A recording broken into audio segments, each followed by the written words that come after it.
से तुम तक की कहानी अब एक ऐसे मोड़ पर पहुंच चुकी है जहां हर रिश्ता शक और सच्चाई के बीच झूलता नजर आ रहा है। माहौल पहले से ही तनावपूर्ण है, लेकिन जो होने वाला है वह सबकी जिंदगी हमेशा के लिए बदल देगा। घर में एक खास मीटिंग रखी गई है जहां आर्यवर्धन और झंडे किसी बड़े फैसले पर चर्चा करने वाले होते हैं। सबको लगता है कि यह सिर्फ एक सामान्य बातचीत होगी, लेकिन रघुपति के दिमाग में कुछ और ही चल रहा होता है। रघुपति लंबे समय से मीरा पर शक कर रहा होता है।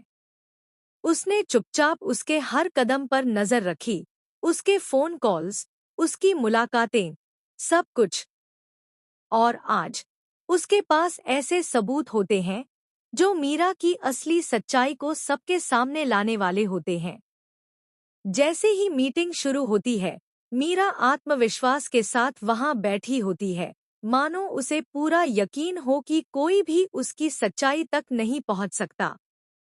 लेकिन अचानक रघुपति खड़ा होता है और उसकी आवाज पूरे कमरे में गूंज जाती है। वह कहता है कि आज सच सामने आएगा, एक ऐसा सच जो सबको हिलाकर रख देगा।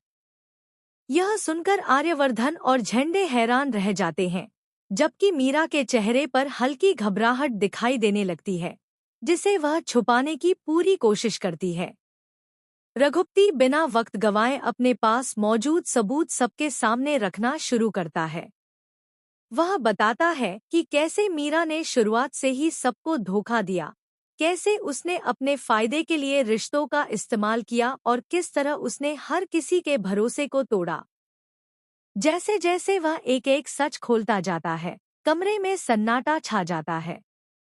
हर कोई बस मीरा की तरफ देख रहा होता है, मानो उनसे जवाब मांग रहा हो।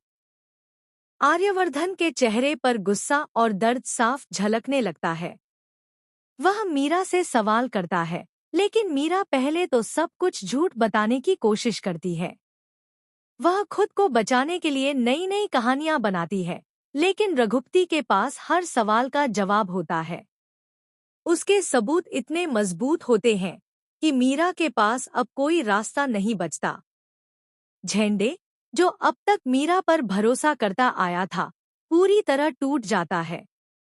उसे समझ नहीं आता कि वह किस पर यकीन करे।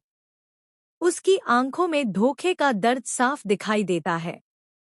वह गुस्से में मीरा से सवाल करता है कि आखिर उसने ऐसा क्यों किया। लेकिन मीरा के पास अब कोई जवाब नहीं होता, सिर्फ खामोशी। जैसे जैसे सच्चाई सामने आती है, मीरा का